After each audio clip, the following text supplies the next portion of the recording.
In the jungles of Vietnam, about 40 miles north of Pleiku, men of the 101st Airborne Division, the Screaming... Vietnam came from the deep background into the absolute peak of the foreground.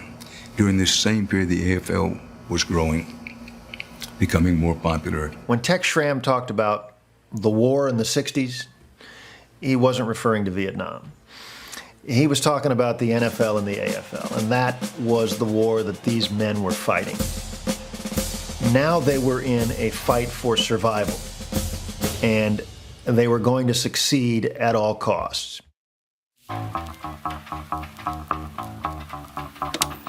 Hi there, football fans. It's National Pro Highlights time again. And look at that snow. Join me for a trip around the circuit for all the big National Football League games. The most exciting new development on the American sports scene came to life in 1960 with the birth of the American Football League. Graham is beside himself. I got news for you. We're going to win the game, I guarantee. This has got to be one of the greatest football games I've ever seen, Paul. Never club one on them. This is the story of a love affair. The story of the Denver Broncos and their days in the American Football League. You can get it done. You can get it done. What's more, you gotta get it done.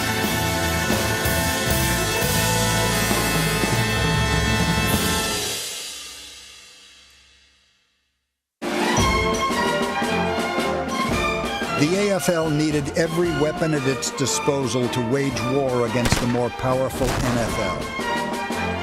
The spoils of this war included fan loyalty, television money, and draft choices.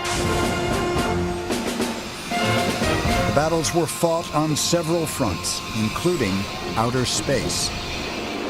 It's December of '65, and the Gemini 7 mission is going on. Frank Borman and James Lovell are up in space, and as often happened then when the astronauts were in space, they would occasionally beam a message back to American television. And Borman, who was an Oilers season ticket holder and a big Oilers fan, sent back the message, tell Tommy Nobis to sign with the Oilers of the AFL, because Tommy Nobis was the All-American linebacker for Texas, who was one of the plums of that year's draft class that both leagues were fighting over. Nobis would eventually touch down in the NFL. Touchdowns in the AFL often resulted when teams flew by the seat of their pants.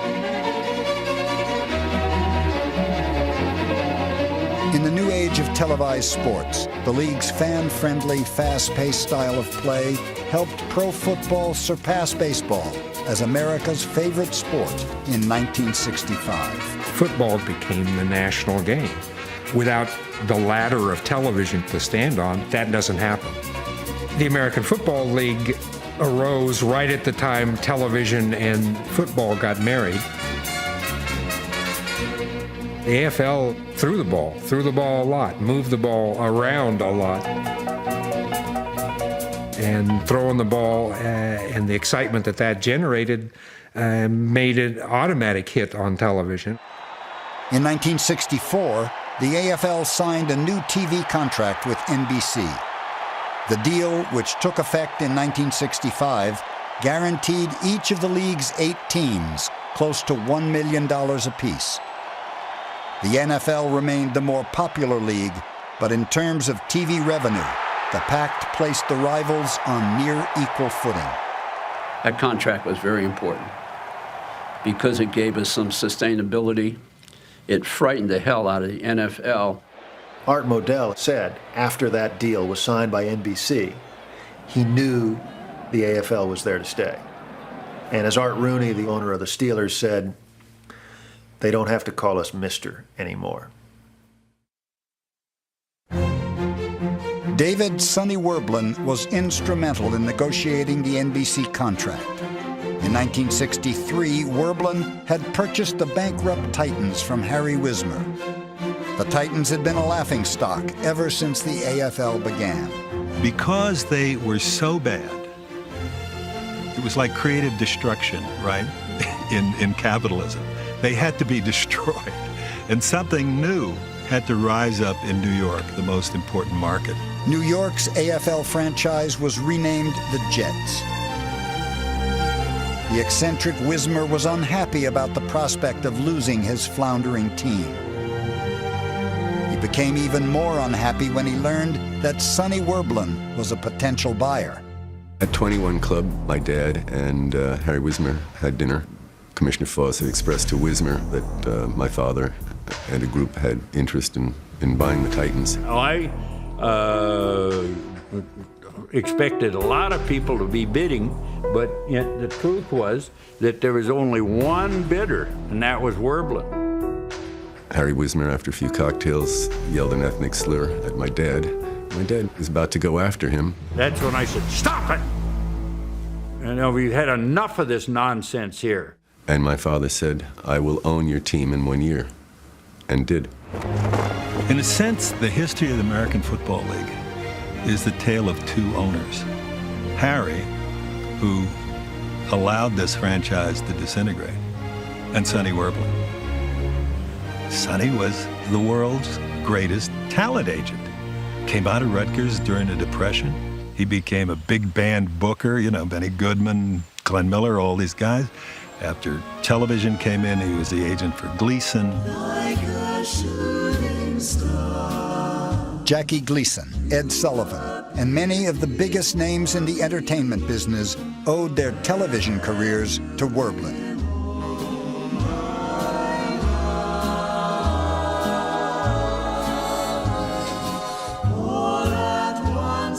Werblin hired Weeb Ewbank as head coach. In the NFL, Ewbank had coached the Baltimore Colts to 2 world championships. 1 year after getting a new coach, the Jets got a new home. The millions who will visit the New York World's Fair in the next 2 years will also gaze on a glamorous new sports center, Shea Stadium. New York Cinderella football team, the Jets, take over the park next fall. Okay now, let's go Mets, let's go Jets.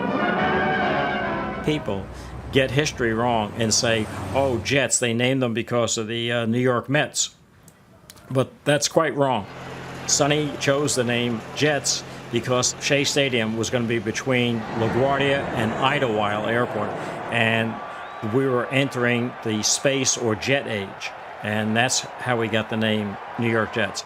When we opened Shea Stadium, the World's Fair was still going on. The New York World's Fair has been visited by 51 million people. And more than 52,000 fans thronged to see the Jets open the 1964 AFL season against the Denver Broncos. There was so much traffic because of the World's Fair going on at the same time. People abandoned their cars on the Grand Central Parkway, actually closed off a lane to go to the game. Werblin's flair for promotion brought show business to Shea Stadium. He saw the game experience as being an entertainment experience, and that's why he hired this 100-piece Bob Cleveland orchestra. He used to play out in the end zone, created this little model jet, used to run up and down the sidelines. The largest opening day crowd in AFL history, 53,000 strong, swells Shea Stadium in New York City. 61,929. Count them. They filled the new park from top to bottom. Let's go, go, go, Jets. Let's show them how to move that ball. Let's go, go, go, Jets. The Fighting Green will beat them all. In one word, what he brought to professional football in this country is showmanship.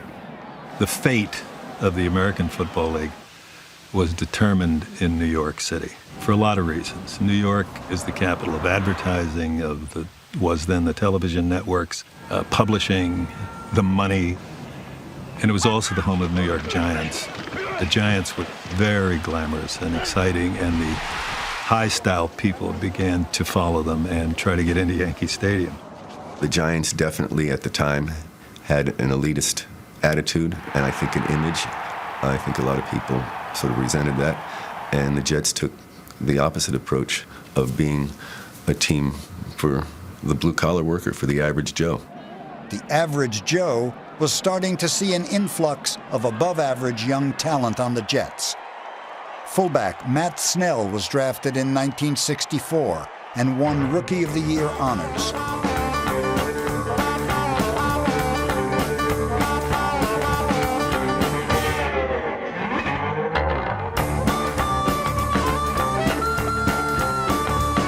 Snell had also been drafted by the Giants. His signing represented a significant victory against the Mara family, longtime Giants owners who embodied the entrenched NFL establishment. The contest between Harry Wismer and the gentleman Maras was a mismatch made in NFL heaven. Contest between Sonny Werblin and the NFL was something quite different. One time, Wellington Mara saw all the attention that Jets were getting. He wrote a letter to the New York Times sports editor complaining about the amount of space that the Jets were getting in the New York Times. It really showed that we had made an inroad into the scene of New York.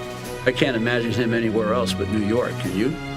Sonny Werblin, I mean, it was perfect. It was a match made in heaven, and I admired Sonny because he was going to take on one of the premier franchises in all the sports in the toughest town in America, and he beat him.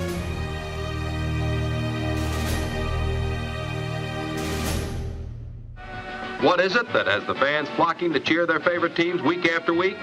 We asked American Football League Commissioner Joe Foss to give us the facts and figures on the attendance story and the reasons behind it. Here's what he had to say. This year in the American Football League, we've been real enthusiastic and happy with our attendance. To start out with, we started the 1965 season with a 54% increase on season ticket sales. The American Football League in 1965, as never before, has caught the imagination of the fans across the country with its wide-open action and hotly contested games. We weren't going to run 3 downs in a cloud of dust. People wanted to see the wide-open game. In fact, we were a more wide-open football league than the National Football League. Statistically speaking, there's no merit to the argument that the AFL had a more wide-open brand of football. In fact, I would define the AFL as a sloppier, much lower quality brand of football, quite frankly. The number of interceptions in the AFL dwarfed the number of interceptions in the NFL. Not once in the decade of the 60s did AFL quarterbacks collectively average 50% completion percentage over the course of a season. Every year of the 60s, they failed to complete half their passes. Meanwhile, in the NFL, every year of the 60s, NFL quarterbacks completed more than half their passes. In every single year of the 1960s, NFL quarterbacks posted a higher completion percentage, a higher average gain per pass attempt, and a higher passer rating than AFL quarterbacks. In both leagues, they were consistently going down the field, this long ball, deep threat type of passing strategy where you're trying to stretch a defense vertically. We tend to attribute that to people like Al Davis. The NFL was just doing it better. Their quarterbacks were more accurate, their receivers were better, they were catching longer touchdown passes, they were doing it more consistently. During the 1960s, there were 3 99-yard pass plays. All 3 were produced in the NFL, not the AFL. The NFL's popularity was based on a total package that included proficient passing, black and blue defense, and the power sweep. But the AFL's identity was built almost exclusively on high-scoring, up-tempo offense. When you look back at AFL stars, you're thinking just generally of offensive players, and specifically, of speed and wide receivers and throwing the ball. Kansas City's Len Dawson, all-league quarterback, fires one to Otis Taylor, another one of the many thrilling performers in the star-studded AFL.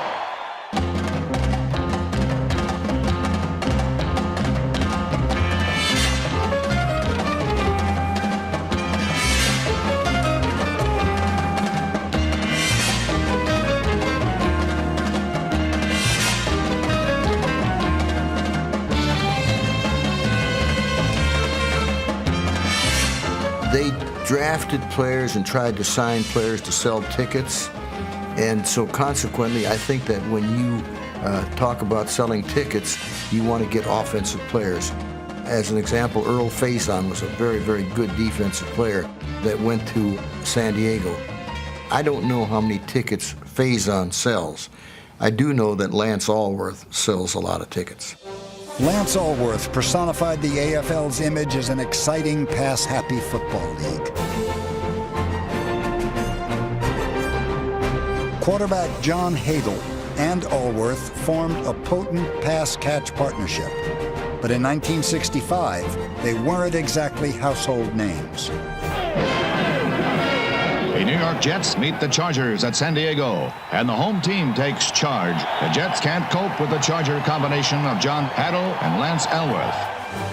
But for those who evaluated pro football talent, Alworth's name was synonymous with excellence.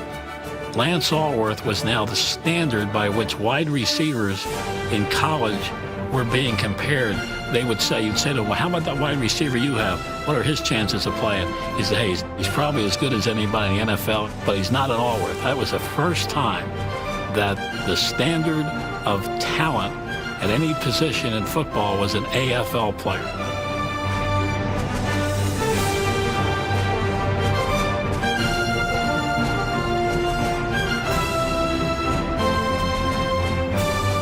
Alworth was destined to become the first AFL player to be inducted into the Hall of Fame. Long pass. Lance Alworth, the greatest receiver in pro football, takes the ball in stride and doesn't stop until he reaches the end zone. Other outstanding receivers included Denver's Lionel Taylor and New York's Don Maynard, a future Hall of Famer. Like Maynard and Taylor, Oakland's Art Powell had starred in the AFL since its inception. The league also boasted running backs who could catch the ball downfield. Denver's Abner Haynes excelled as a deep threat, as did the Raiders' Clem Daniels. During the mid-'60s, Daniels was the driving force of Oakland's offense. Tom Flores passes. Clem Daniels has it, and he's going all the way. Man alive, what's this? He keeps on going. This is really wild. And Daniels now is really going to take charge. He's going to complete his run in a Chrysler Newport. What a play, and what a car. It's everybody's driving ambition. Big 00, Jim Otto, is still running interference. Now he heads for his Plymouth. It's a fury. A fast, good-looking heavyweight with plenty of passing power. In 1964, passing power was a concern for Sonny Werblin's Jets. Werblin felt that starter Dick Wood lacked star quality. In one preseason game, the Jets owner hoped that former Titan Lee Grosscup would emerge as his marquee quarterback. Sonny and I walked to the stadium, and while we were walking, he said very quietly, he said, if Lee Grosscup has a good day today, I'm going to make him the highest paid athlete in America since Babe Ruth. And I looked at Sonny and I said, why? I had played with Grosscup. His achievements were not Ruthian by any means. Now by Ron Neary, defensive end, causes Titan quarterback Lee Grosscup to throw a wobbly pass. And Emo Karras. Sonny patiently explained that money can be news. Big money can be big news. Lee Grosscup didn't have a good day that day. But the point is that Sonny had a check looking for a quarterback. And eventually, the next April, he found the perfect quarterback. Watch number 12. That's Joe Namath. A standout at Alabama, Namath was courted by the Jets and the NFL Cardinals. 2 representatives from the Cardinals came to my dormitory in University of Alabama, and we met up in my dorm room. And they told me they had drafted me, which I was aware of, and asked me what I wanted to sign. And I told them $200,000, and they both leaned back. Oh my goodness, fell down on the bed. The guy was standing here and leaned back against the wall screaming like they were in agony. And after they calmed down a little bit, I said, there's one more thing. It's what? I said, a new car. They said, a new car too? I said, yes. They said, what kind of car? I said, a Lincoln Continental. My first meeting with David A. Sonny Werblin, Mr. Werblin, and Weeb Ewbank took place at the Beverly Hills Hotel. not my dorm room, at the Beverly Hills Hotel in Los Angeles. Mr. Werblin started out, listen, I don't want to quibble over money. We want you. New York wants you. This is what I'm going to offer you. I want you to take it. $300,000 to play for the Jets. I was only thinking of $2 to start with, right? This $300,000 went up a bit after we negotiated things. You know, these people here, your future coach and the owner, Mr. Werblin, have referred to you as the greatest football player in college this year. You haven't even put on a Jet uniform yet. You already feel a little bit of pressure? Well, pressure just makes you go all the more. I kind of like pressure a little bit. Mr. Werblin, you're the man that's given all this money. We don't know the exact figures, but... you're not going to know it. You know, well, what kind of an estimate, or what can you tell us about it? Well, Bob, all I can say is that we think it's a lot of money, but it's commensurate with his ability. All of a sudden, they're giving this guy $400,000. Well, you know, it was a ridiculous amount of money. But it did get you looking, didn't it? I mean, it really put the AFL on the map. I think it was probably the smartest $400,000 that they ever spent in sports. Well, I doubt if anybody's worth $400,000 right out of college, but I think Joe Namath's going to be a fine quarterback. Joe Namath, the Jets' $400,000 quarterback, passes to Bill Mathis. Joe Namath, the world's richest rookie, backpedals and takes to Bake Turner. It seems to be pretty much the general consensus that he has all those qualities that quarterbacks need to not only last long in pro football, but achieve success. He throws a good firm ball. He has quick release, which seems to be one of the qualities that every coach is looking for in his quarterback. Courage under fire was another quality that Namath possessed.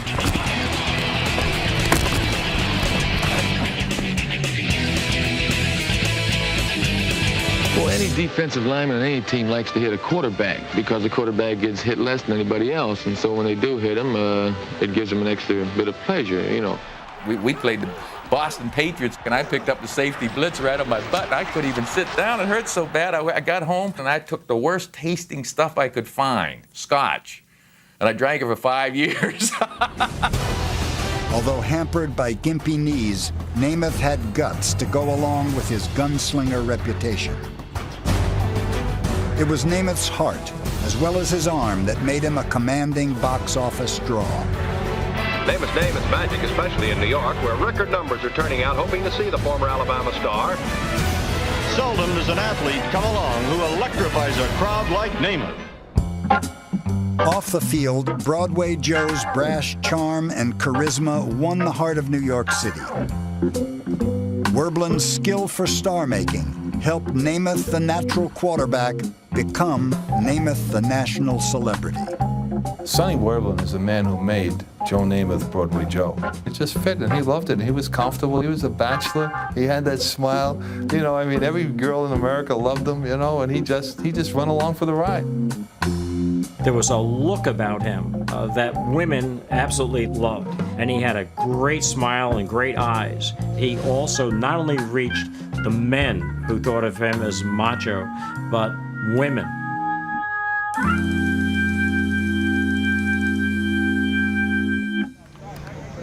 Thanks to Namath's magnetism, the Jets and the AFL enlarged their national profile.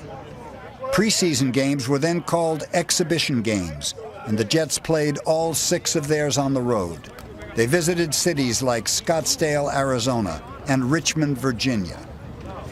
In Allentown, PA, they played 2 years in a row, and Namath won new fans for the AFL. I remember walking into the stadium for a practice session, and the first thing I saw as I walked in was Joe Namath and Don Maynard playing catch out on the field. And the 2 players were standing there throwing passes probably 20 or 30 yards away from each other. And the first pass I saw Namath throw, he skidded the ball about halfway between he and Don Maynard. And as the ball skidded, it came up and hit Maynard in the letters in a tight spiral. And I remember the friends and I looked at each other and said, did he want to do that? Well, the next 3 or 4 passes, he did the same thing. He was throwing the ball, skidding it about 15 yards away, and for the next 15 yards, it would come up and hit Maynard in the letters. And we were like, can you believe this guy can do this at will? In 1965, Namath was the AFL Rookie of the Year. 2 years later, he became the first quarterback in history to pass for over 4,000 yards.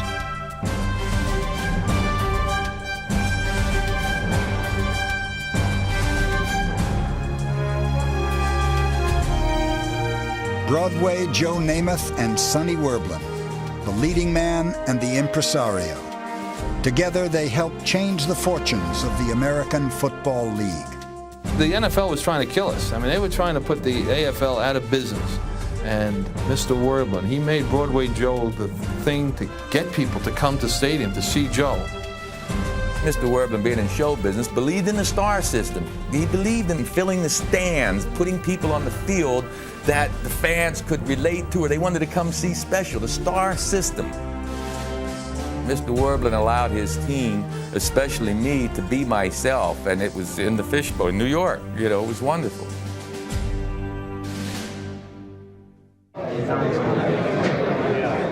In the fierce fight for college players, the NFL created a program known as Operation Handholding to ensure draft day superiority over the AFL. That's the name I got. Operation Handholding was put into effect by Pete Rozelle. A handholder was an individual that was assigned to a player. His duty was to keep that player out of contact with somebody from the American Football League. Basically, the idea was to remove the player from his residence, put him under NFL control, and hold him there until you get him signed. That way the AFL could not reach these players. The NFL would be able to control until they got the name on the dotted line. I had a limousine that to take me anywhere and whenever I wanted to go to lunch, dinner, or whatever. And I mean, it was just royal treatment.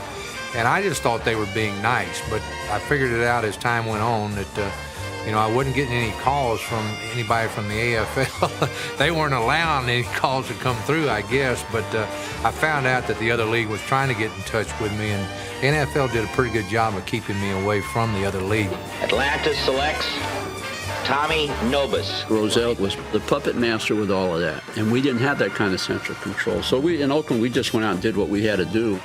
And we used money. I mean, no one had agents in those days. I remember one player, I won't tell you his name, but I was in a motel room with him trying to sign him. And I had an attaché case with $5,000 in greenbacks in it. And he was getting close to signing, I knew. So I said, wait a minute, and I took all those greenbacks and I laid them out on the bed. It just covered that bed from top to bottom. And he got on the phone with his wife and he said, honey, you just can't believe what this man put on the bed. And that signed him. No agents, cash. There was a great deal of intrigue here, a great deal of spy versus spy, a great deal of counter-espionage that was an imitation to some level of the Cold War that was going on in the real world at that time. The subterfuge, the deceit that was used on both sides was considerable. To sign receiver Otis Taylor, the Chiefs outmaneuvered the Cowboys in a scenario worthy of Mission Impossible. Otis was in a Holiday Inn in Richardson, Texas, being guarded by the NFL babysitters. And meanwhile, a fellow by the name of Lloyd Wells, who worked for Kansas City and Hank Stram, was able to somehow find where we had him sequestered. Lloyd was trying to figure out some way to get word to Otis Taylor. And at one point he posed as a photographer for Jet magazine and got into Otis's room to take some pictures. And the message he communicated then to Otis was very simple. It was, if you don't get out of this hotel and come with me, I am going to lose my damn job. And what took place is that our fella, Wally Reed, probably had a little too much liquid libation and fell asleep. And while Wally Reed slept, Taylor left. They went out the window. That's what they did. In this element that this battle was being conducted, there really were no rules. The rules were whoever signs the most good players, well-known players, wins.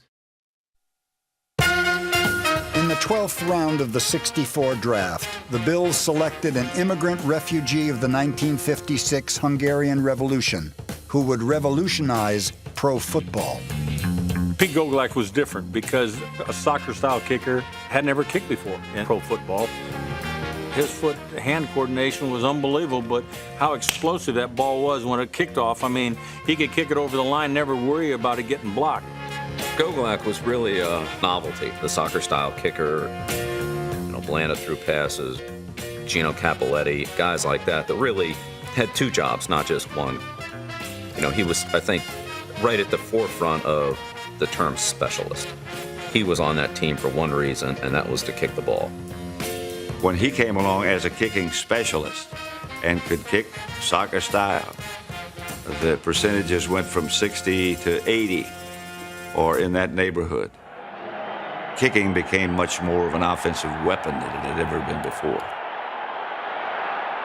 Even today, don't know how they get that ball airborne, kicking it like they do. I just can't envision them doing that, but they do. They developed a knack to do it, and there are no straight-on kickers anymore, so it didn't take many years that they just replaced all of the head-on kickers. Kick on its way, end over end. Does it have the distance? It is good! Lawrence Tynes has kicked the Giants to the Super Bowl! I should have patented this kick. When I started, to get a good patent lawyer. So everybody after me, every time somebody goes in and kick, would give me a quarter, at least a quarter. This is kind of a Gogolak style. I think the fact that Gogolak and the Bills we first played for got people to look at that style, it was so revolutionary. That, I think, is really something the AFL deserves credit for. For having the open mind to go deviate so far from the accepted norm, because that did have a material impact how football was played. I think it's symbolic what we want to believe about the AFL, that it was more innovative. Gogolak's influence would soon extend beyond the playing field, becoming the spark that ignited a talent war between the rival leagues. There's been an awful lot of rumors. Right now, they claim that the National Football League and the American Football League might merge into 3 conferences. Well, our main concern right now in the NFL is making it as strong as possible, and we haven't given thought to anything else, really. What about a championship game between the NFL and the AFL? Well, I would say the same answer. We're just, we've been in litigation for over 3.5 years with the American Football League, and there hasn't been much opportunity to think of anything beyond our own league. It's still years away. Pete Rozell's public pronouncements belied the real concerns he shared with the NFL's owners about the AFL. The college talent bidding wars had bloated operating costs, and a growing number of teams were coming around to the idea of a settlement with the rival league. They had a great deal of tenacity, those people that formed the AFL. And during the 1966 season, I think, I'd had some discussions with Tex Schramm and also with other owners in the league. And I got the feeling that a merger might be possible, and that if it were to be accomplished, it would best be through discussions with Tex, who lived in Dallas, and Lamar Hunt. We felt a man of honor. He would be good to talk to and keep it confidential. I knew something was going on because I asked Tex a question, and he said, gosh, he said, I just can't do that this weekend. I'm going to the Pimlico racetrack. Tex was not a horse race fan. And so I knew that I was getting some kind of an excuse. And little did I know that he and Lamar were meeting at the Love Field. We met by the Texas Ranger statue in the lobby of Love Field Airport. The whole world could see us there meeting. The reason for the going out and meeting in the parking lot was that I was on my way to Houston and for an AFL meeting the next day. And incidentally, it was the meeting where Joe Foss resigned and he was replaced by Al Davis. The combative Davis would be the AFL's wartime commissioner, ironically replacing a man who'd actually been a decorated war hero in the retiring Joe Foss. And so in 1966, the great rivalries continued. The great new stars who came into the American Football League in 1965. The owners wanted somebody who would legally, or I'm not sure I want to use the word illegally, but do whatever it took to not only bring the AFL to parity with the NFL, but overtake it. And Al Davis was probably the one person whom they knew could do it. Davis bided his time until Pete Gogolak and Giants owner Wellington Mara made a fateful agreement. Back in the old country, they said, if you do well, you can ask for it. You can't be ashamed to ask for a raise. But the Bills wouldn't give it to me. So I became a free agent, and the Giants signed me. I didn't realize that this really created a war between the two leagues. And there was an unwritten rule that we wouldn't sign each other's free agents. And the Giants and the National Football League, through its commissioner, broke the rule. The unwritten rule. It wasn't illegal by any means. The Gogolak signing was unfathomable to the other NFL owners. They couldn't understand why Mara did that. Mara reacted because all the stuff that was going on in New York about Namath and the $400,000, the Giants were in trouble. So he thought signing Gogolak would help him. And one of those owners, it might have been Carroll Rosenblum of the Colts, who said, if you wanted a kicker, I'd have given you one. I'll never forget sitting there with Ralph Wilson that day, and I said to him, we just got to merge it. And he said to me, what do you mean by that? And you didn't ask Ralph. And I said, we just got to merge it. Just watch what happens. An avid student of military history, Davis applied those lessons to launch his campaign against the NFL. It was a great quote from Aldo Cassell, longtime Raider executive. He said, the NFL fired a shot with a revolver, and Al Davis responded with a machine gun. And that's exactly what he did. He went out, he said, all bets are off, and they went out and they began signing NFL players to future contracts with the American Football League. All the AFL needed to do was sign a few stars, and they were going to, as Davis put it, bring the NFL to its knees. Davis wanted to go particularly strong after players on the Los Angeles Rams. This was Al's mindset. Pete Rozelle had come into the league as a publicity director for the Los Angeles Rams. One of his oldest friends was Dan Reeves, the owner of the Rams. And Davis felt like if he got players from the Rams to sign with the AFL, Reeves would pressure his friend for an accommodation. Al's opening assault was to have the Raiders sign Rams quarterback Roman Gabriel to a contract.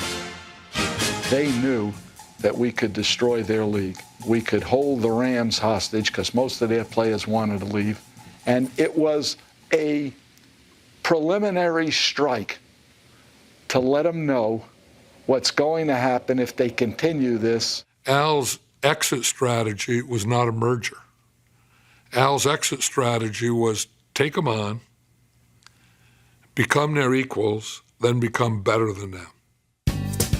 Davis's most important ally in the NFL raids was in Houston. Oiler ownership's aggressive attitude and deep pockets advanced the new commissioner's strategy. Bud Adams was take your tie off, roll your sleeves up, let's have a beer and maybe a chaser to go with it and talk a deal. And people like Bud Adams, they also had the oil man's mentality, which was risk, gamble, go big or go home. That picture brings back fond memories of the 1960 championship game of the American football. Adams struck a gusher when he targeted the Chicago Bears, stealing their all-pro tight end, Mike Ditka. I called Mike up and I said, Mike, I'd like to have you come down and become an Oiler. He said, you couldn't pay me enough money. But he says, you know how much I make up here? He said, I make $125,000. You couldn't pay anything like that. I said, Mike, how would you like to make $250,000? He said, what do I have to do? So I said, all you have to do is play out your option. Adams then moved quickly to sign San Francisco's John Brody, the NFL's leading passer. This time, give me that 8-yard out. Red right pattern 55, X pinch release, half back out on one, ready break. Streak it, G. Brody signed $1 million deal with Houston, rocking the NFL to its core. League owners feared more player defections were still to come. They were rating our quarterbacks, they were rating our stars, and we were going back and rating theirs. Can't operate a business that way. And it was just the whole thing was coming apart. If there was going to be a peace, it was going to have to be on our terms. If we were having problems, their league was doubling those or tripling those, even though they had a television contract. It's amazing how sometimes the objective can become important enough to overcome some of your real strong inner feelings. The agreement called for a common college draft and championship game in 1967, with full merger into one league by 1970. The players who jumped to the AFL returned to their original teams. After 7 hard-fought years, the Foolish Club was a legitimate member of the NFL fraternity. Within a 48-hour period from the time the merger was announced, the stock of the Patriots evaluated $3,100,000 on the open market. AFL teams welcomed that financial windfall, since part of the merger agreement required them to pay millions of dollars in reparations to NFL clubs. But that wasn't what most angered Al Davis. He felt he was undercut because Hunt and Tex Schramm cut a merger deal behind his back. The last guy they told about the merger was Davis. And when he found out, he was really pissed off. He said we had him whipped. There's no reason we had to settle for any of the things we did. We had him whipped. I've always said that the generals win the war, but the politicos, the politicians, make the peace. There was so much bitterness, so much acrimony. The tension in the room was really amazing. You couldn't imagine these people actually being in the same room. The National Football League guys were all on one side. The American Football League people were all on the other side. It was as if you walked into the room and there was an usher standing there saying, friends of the groom, friends of the brides, and everybody just went their separate ways. Who does this panel think won the war? Who won the war? I feel that's a league matter.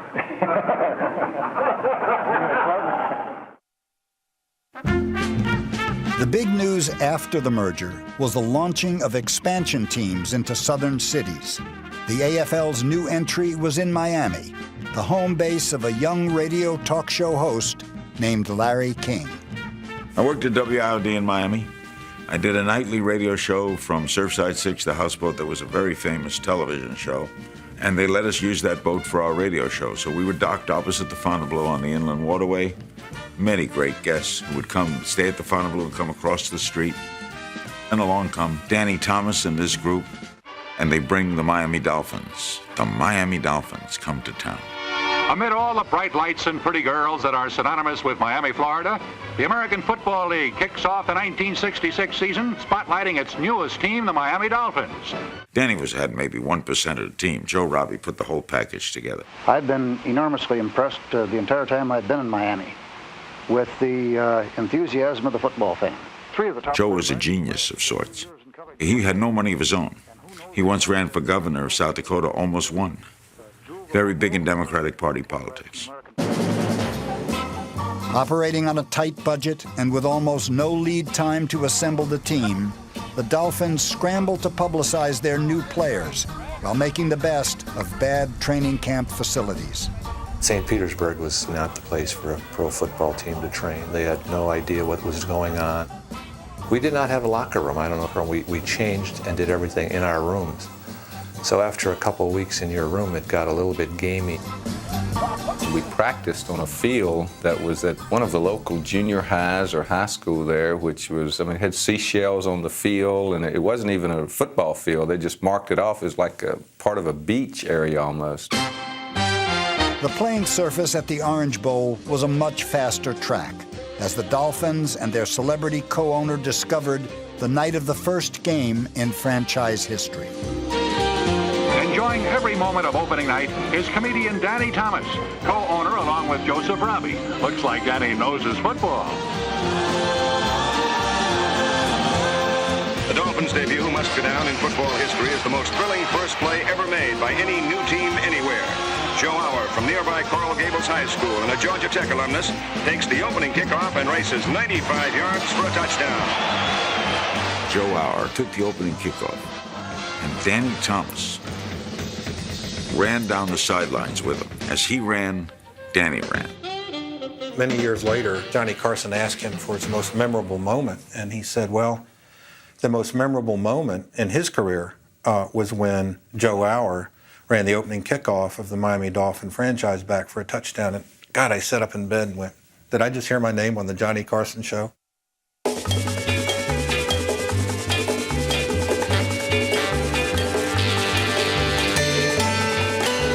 The '66 Dolphins won just 3 games, and even those were witnessed by only a handful of Florida fans who stayed away from the Orange Bowl in droves, putting Miami's cash-strapped ownership in a deep financial hole.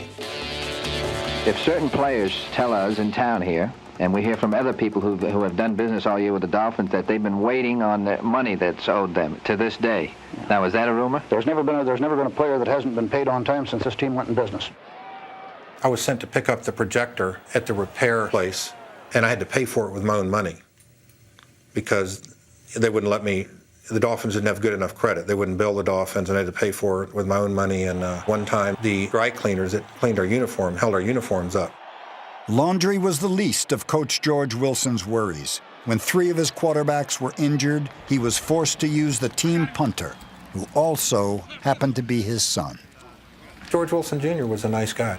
He wasn't the picture athlete. He looked more like a college professor or maybe one of the trainers or something. I mean, he didn't look like a football player. That was always the pressure was put on George Wilson's father about his son. His son was a good player, not a great player. Whenever he started his son, they lost. The fans would go nuts. The fans gave George a tough time. The press gave him a tough time. He started to drink, but he was a guy's guy. George Wilson was a real player coach. I remember one time during training camp, we'd had a really bad practice, and he had us line up and started marching us around the playing field, and I thought, God, I've never seen anything like this. He ended up marching us right into the swimming pool at St. Andrews with our uniforms on and everything. And it ended up being, one of these funny things that everybody just had a blast doing. Cooling off in the pool was a regular activity for Flipper, the team mascot in his end zone water tank. Being an expansion team, you needed a lot of things to perhaps draw people into it. And Flipper was very popular at that time. He would throw the footballs back out, our field goals and extra points when it would go into that end zone. So Flipper was cool. Whenever the Dolphins score, Flipper would go up and jump through the hoop.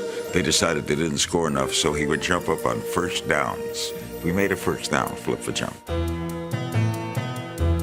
Although points and victories were rare, the Dolphins reveled in being part of something new, just as the AFL's pioneers did when the league began. We were a bunch of cast-offs and rookies and people that were in the twilight of their career, all patched together in one place. We all were very cognizant of the fact that this may be our only or last chance. So it had a certain spirit and a certain friends and family feel to it that was very important and very memorable.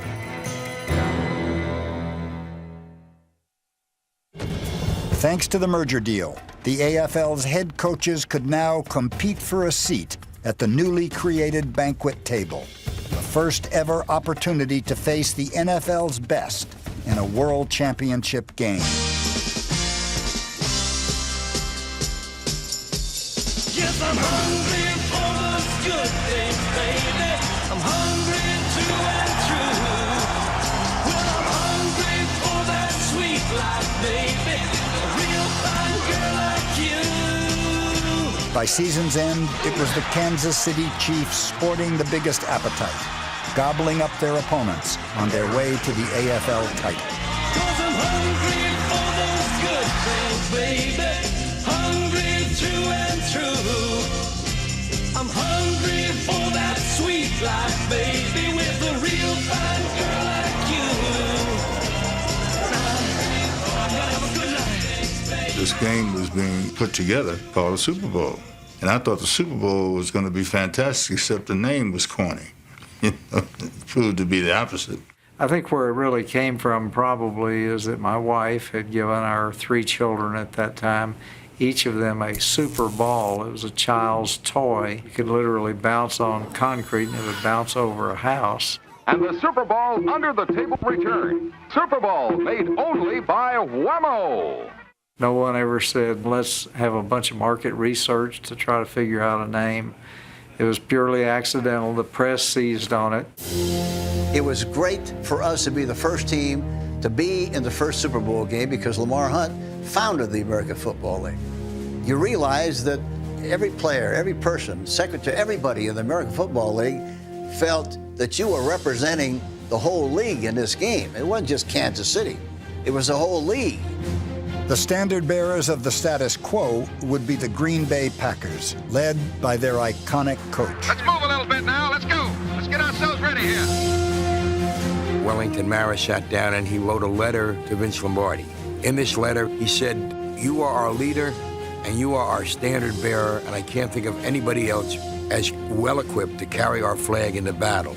Now that sounds ridiculous today, but you had to understand the mood of these people. And it was really on Coach Lombardi's back to beat them and beat them badly and embarrass them if he could. I think the NFL would have liked to have seen a 60-0 score. That would have made them happy. We were known as a Mickey Mouse League, I guess. But I can recall, I think it might have been in the locker room, that guys were wearing those Mickey Mouse hats around to break the seriousness of the game coming up, because here we are, you know, a new league coming here, playing the great Vince Lombardi and his Green Bay Packers, who are a powerhouse team. So they were looking for some outside thing to take away the tension, rather than take that tension and use it and make it work for you, make you want to destroy people and kill people. They were looking for something to minimize the tension, and I thought that was the wrong approach. Williamson made pass catchers regret their receptions with a trademark wallop that had earned him his nickname. The hammer was a blow struck perpendicular to the Earth's latitude. Watch Fred Williamson and his famous hammer tackle upset Twilly. That, per se, is the hammer. It's like running dark in somebody's backyard and all of a sudden a clothesline hits you.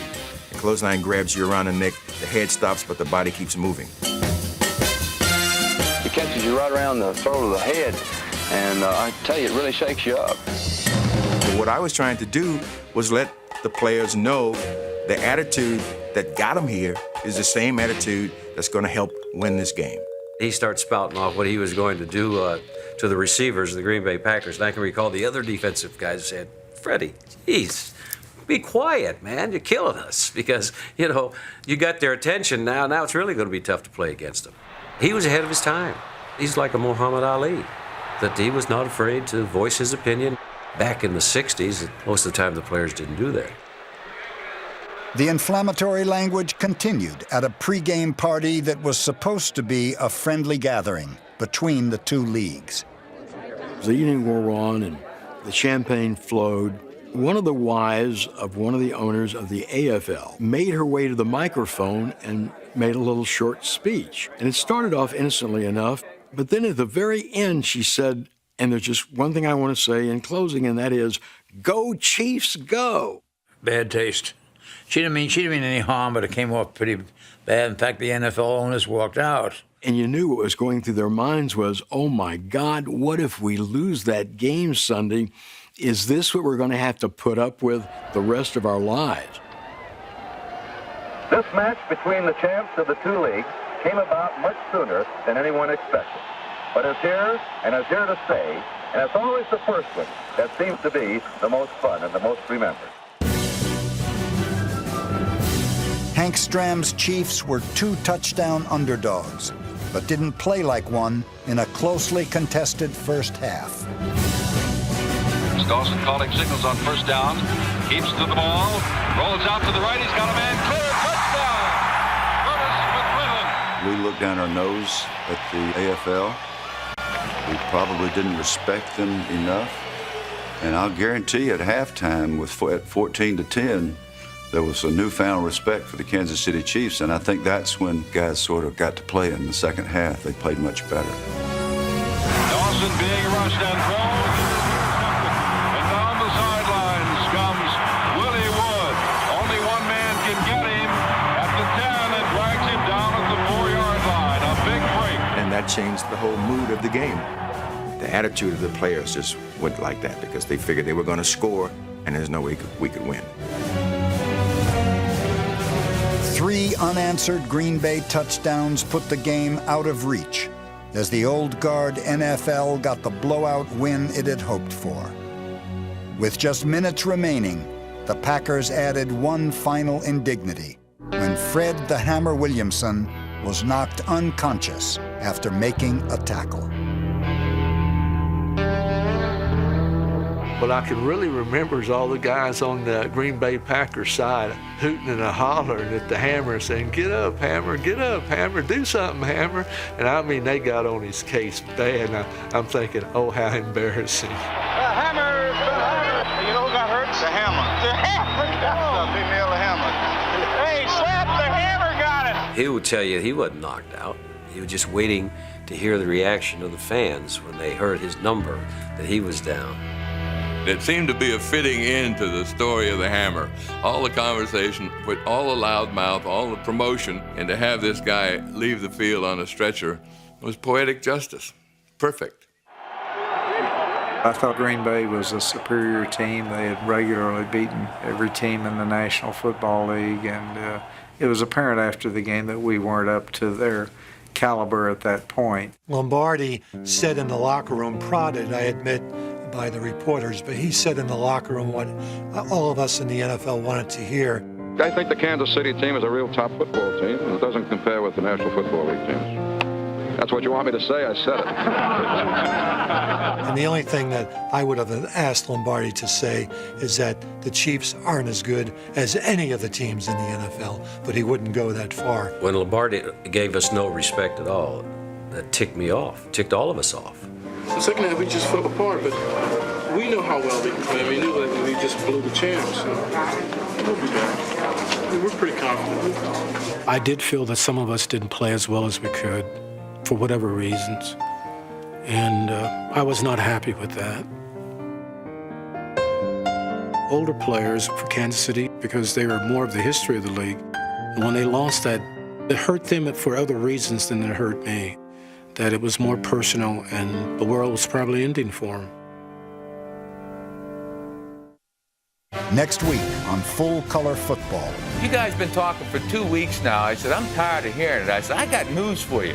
We're going to win the game. I guarantee it. That's Snell to the outstanding runner. He's in there. Snell scores. The game is over. The New York Jets are the world champions. We did it. We did it. Yes. The upstarts shock the world.